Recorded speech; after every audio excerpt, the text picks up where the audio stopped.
Car ces attaques répétées du Polisario ont déjà coûté des centaines de morts au Maroc et à la Mauritanie.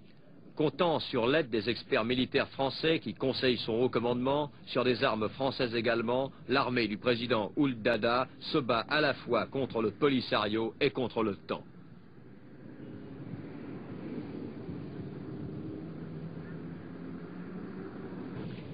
Cette guerre des sables, qui se joue sur un front flottant aux dimensions du désert, ressemble quotidiennement à une sanglante partie de cache-cache. L'armement léger utilisé pour ce genre de coup de main facilite encore les infiltrations. Des Land Rover avec canons anti-chars, des bazookas, des missiles légers, puis la mitraillette.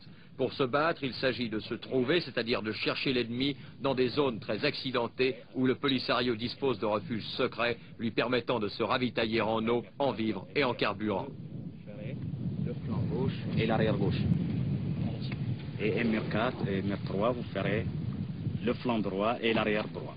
En cas d'intervention du côté droit, ça sera mur 3 qui débordera. L'aviation mauritanienne étant inexistante, ce sont des avions français qui effectuent des vols de reconnaissance pour tenter de repérer ces colonnes de 50 ou 100 jeeps. Jeu dangereux, les Sahraouis disposent de missiles Sam-7 soviétiques.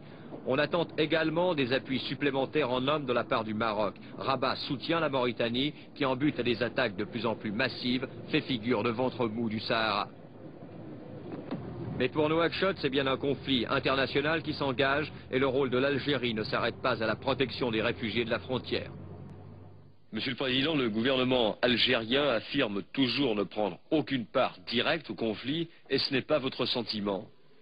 Absolument pas. Pour nous, nous sommes victimes d'une agression caractérisée de la part de l'Algérie.